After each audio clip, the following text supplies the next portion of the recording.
स्वागत है आप सभी का इस दिव्य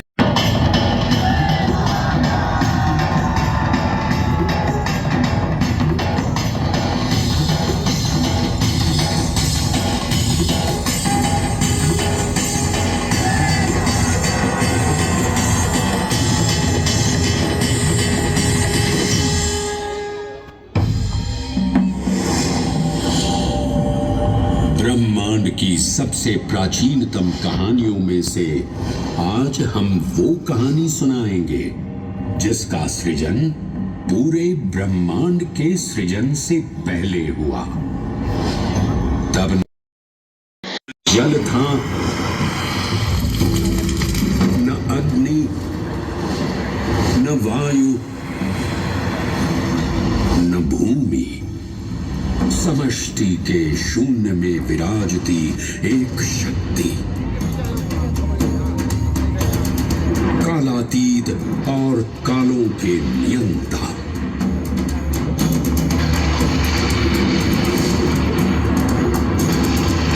विधाता भी और विध्वंसक भी, अखंड, अचल, अविनाशी। ये कथा है उस महादेव के महाकाल स्वरूप की जो सृष्टि के आरंभ भी हैं और काल के आगमन भी हैं। वे ही काल के सृजन करता और नियंत्रण करता भी हैं।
निर्विकार होते हुए भी अपनी माया से विराट विश्व का आकार धारण करने वाले महाकाल।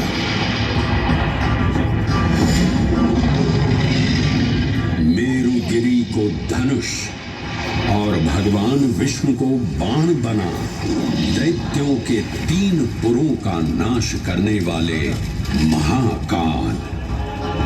वो महाकाल जो तीनों लोकों में विद्यमान सभी शिवलिंगों में प्रधान है।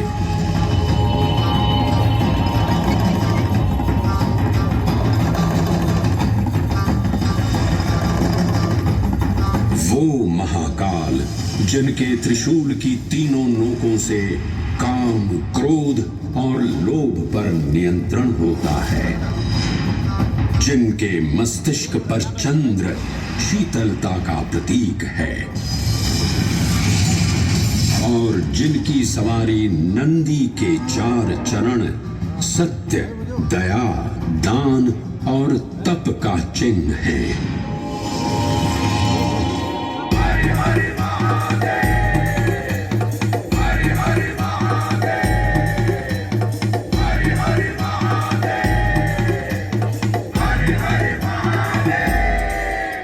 न पुण्यं न पापं न सौख्यं न दुःखं न मन्त्रो न तीर्थं न वेद न यज्ञ अहं भोजनं नैव भोज्यं न भोक्ता चिदानन्दरूपः शिवोऽहं शिवोऽहम्।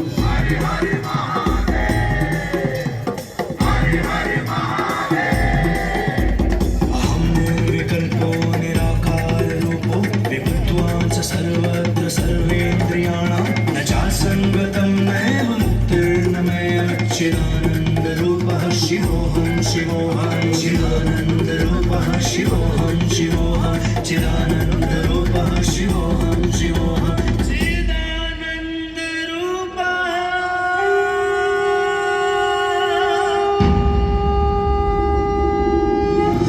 वराह पुराण में कहा गया है, नाभिदेशे महाकालस्तन्नाम्ना तत्र वै हरः, अर्थात नाभिदेश उज्जैन में स्थित भगवान महाकालेश्वर तीनों लोकों में पूजनीय हैं। आकाशे तारकामलिंगम पाताले हाटकेश्वरम मृत्युलोके महाकालम सर्वलिंगम नमोस्तुते। आकाश में तारक लिंग के रूप में, पाताल में हाटकेश्वर के रूप में और मृत्युलोक में महाकाल के रूप में स्थित भगवान शिव को प्रणाम।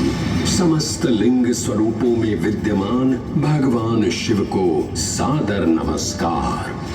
नाभिदेश उज्जैन का अटूट बंधन है महाकाल के साथ, जो महाकाल स्तोत्र में उल्लिखित है।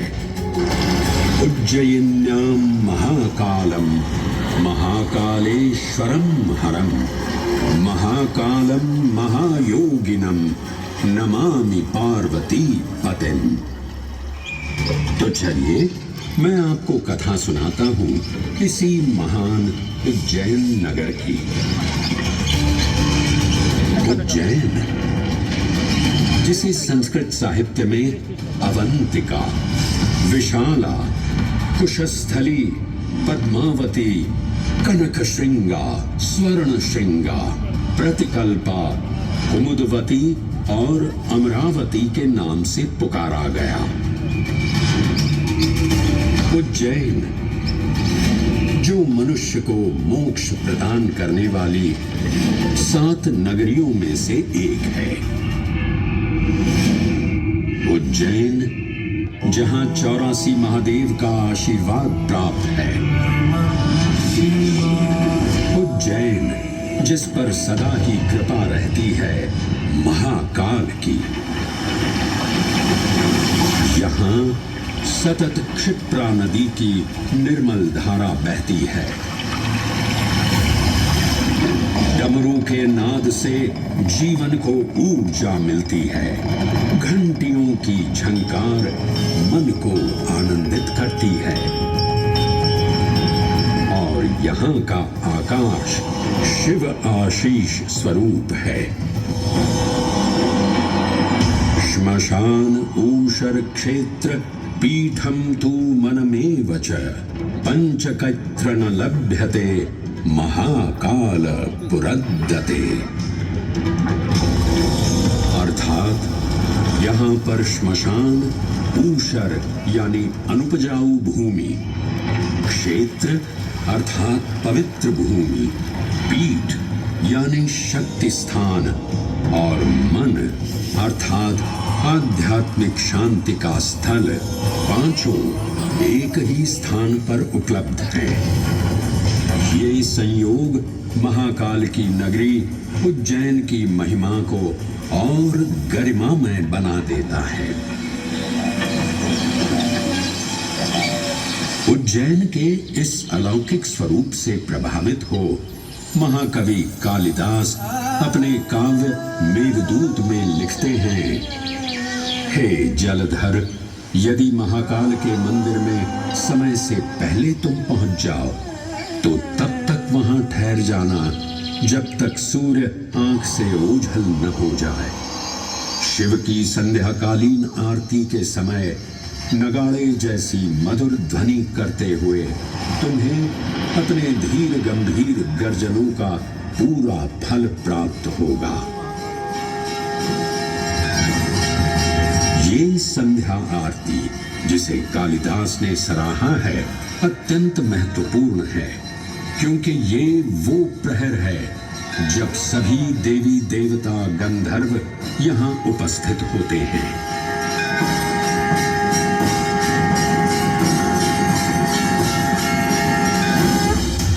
उज्जैन की महिमा अद्वितीय है। सतयुग, त्रेता युग, द्वापर युग और कलयुग, हर युग में इसका अप्रतिम महत्व रहा है। इस काल यात्रा में सबसे पहले आपको सतयुग के उस कालखंड में ले चलता हूं जहां देव और दानव एकत्रित हैं समुद्र मंथन करने के लिए। मन की आंखों से कल्पना कीजिए, भगवान विष्णु ने कुर्म का रूप ले मंदरांचल पर्वत को अपनी पीठ पर उठा रखा है। सागर से विकराल लहरें उठ रही हैं, मेघ भयानक गर्जना कर रहे हैं।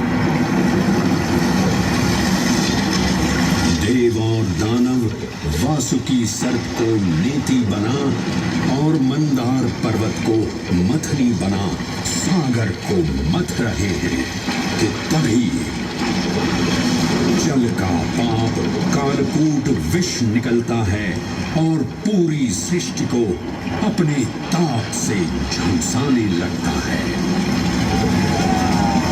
इस भयावह स्थिति ने देवताओं और असुरों के बीच हाहाकार मचा दिया। यह कैसा अनर्थ है? लक्ष्य था अमृतत्व का, पर अब मृत्यु की विकराल छवि हमारी आंखों के समक्ष मंडरा रही है।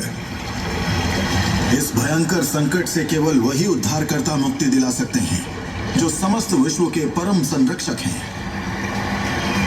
तभी सब महादेव की शरण में जाते हैं और पुकार लगाते हैं, ओम नमो भगवते रुद्राय। और फिर तुष्टा महादेव भक्तों की गुहार सुनते हैं, कैलाश से उतरते हैं, विष को अपनी अंजुलि में भर अपने कंठ में धारण करते हैं।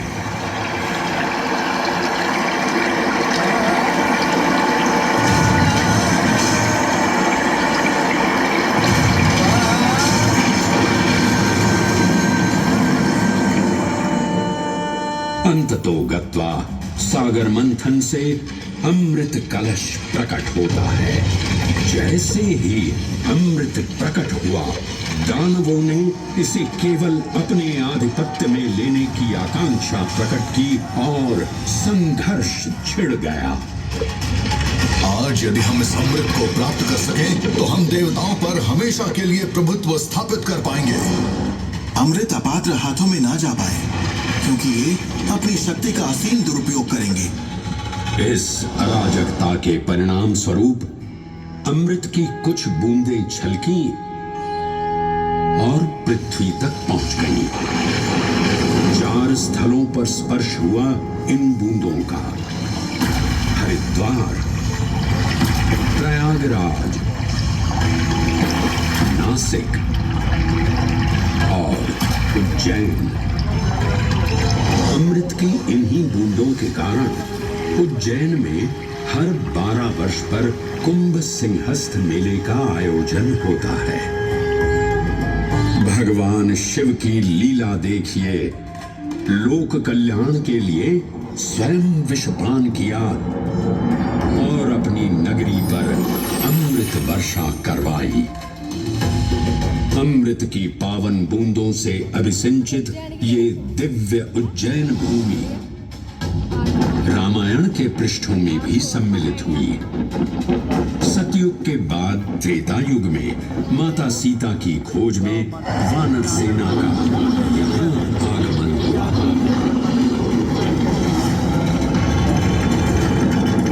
समय की इस यात्रा के माध्यम से अब प्रवेश करते हैं वाल्मीकि रामायण के किष्किंधा कांड में।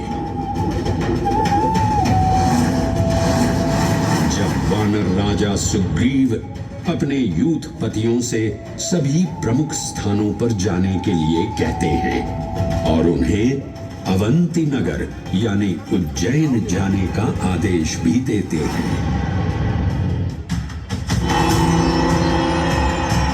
मेखला उत्कल के क्षेत्र, दशर्न के नगर, आभ्रवंती, अवंती और विदर्भ के राज्य साथ ही माहिष्का के आकर्षक राज्य में भी पूरी तरह से खोजना होगा।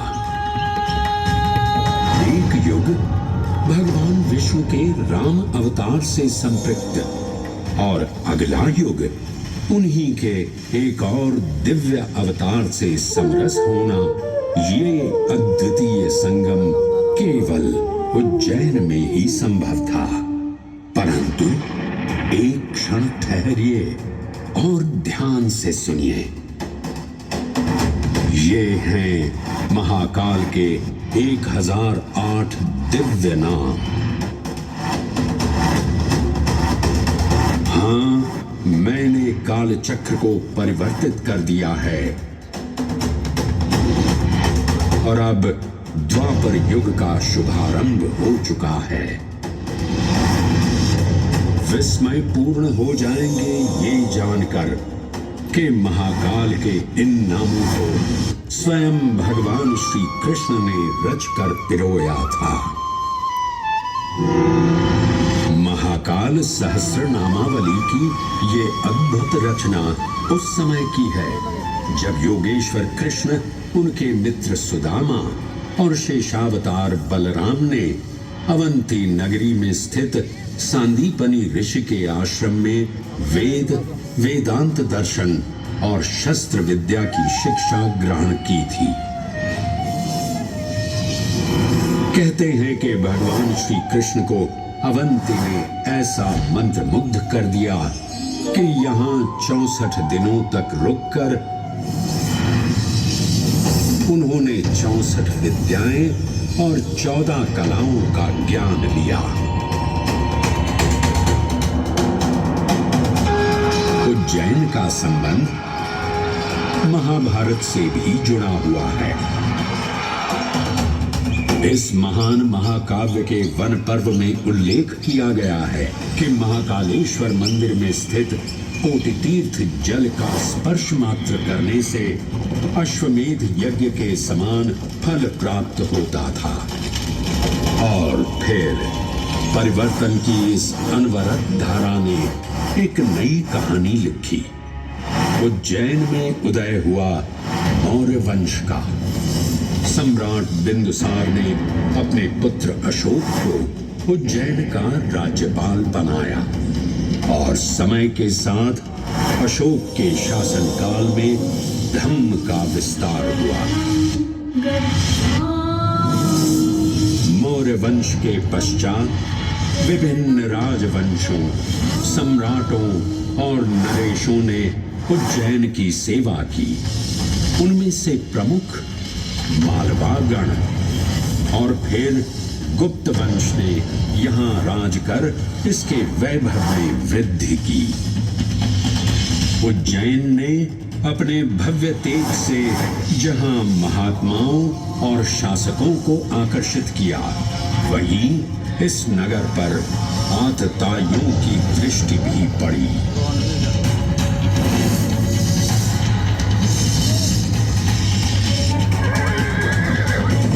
शक मध्य एशिया की खानाबदोश जनजाति थी, जिन्होंने उत्तर पश्चिमी और मध्य भारत के कुछ हिस्सों पर आक्रमण कर अपना शासन स्थापित किया। ईसा पूर्व प्रथम शताब्दी में जब भारत शकों के अत्याचार से त्रस्त था, तब उन शकों ने उज्जैन पर भी कब्जा कर लिया और फिर उज्जैन में उदय हुआ एक तेजस्वी योद्धा, महाराज विक्रमादित्य का। एक तरफ शकों का बल तो दूसरी तरफ विक्रमादित्य का अद्वितीय पराक्रम। विक्रमादित्य की तलवार महादेव के तीसरे नेत्र सी चमकी। प्रचंड युद्ध हुआ। महाकाल की कृपा से शूरवीरों ने शकों को परास्त किया और उज्जैन में गणतांत्रिक शासन स्थापित किया।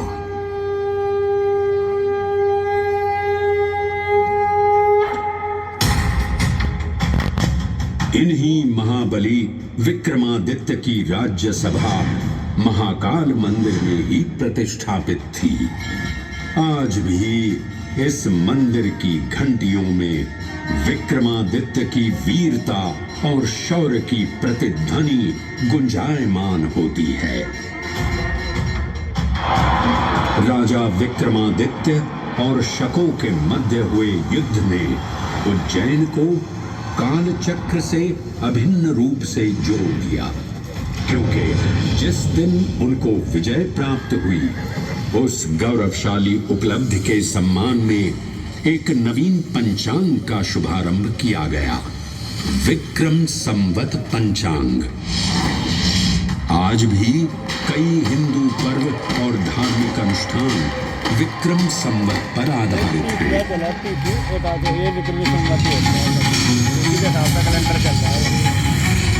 पृथ्वी की भौगोलिक कर्क रेखा इस पावन उज्जैन भूमि से होकर गुजरती है। लगभग 300 वर्ष पूर्व उज्जैन विश्व समय का प्रमुख संदर्भ बिंदु था। यही कारण है कि उज्जैन की वेदशाला में वराहमिहिर, आदित्य दास, ब्रह्मगुप्त, आर्यभट्ट और भास्कराचार्य जैसे महान विद्वान अनुसंधान और अध्ययन में तल्लीन रहते थे। खगोल शास्त्र का केंद्र, महाकालेश्वर का आवास, जगत गुरु कृष्ण की नगरी, विक्रमादित्य का राज। जयति जय उज्जैनी, वैभवशालिनी नगरी उज्जैन।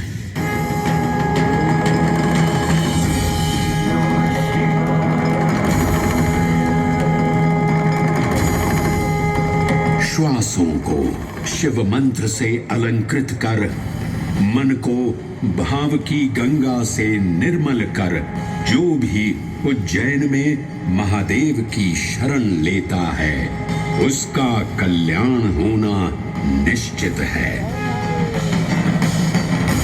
आज सुनी सबने गाथा महाकाल की, दर्शन जिनके दुर्लभ हैं, नमन करे जिन्हें काल भी, चरण में जिनके है बसा। ये समस्त संसार कभी नहीं देखा होगा धरती पर ऐसा चमत्कार।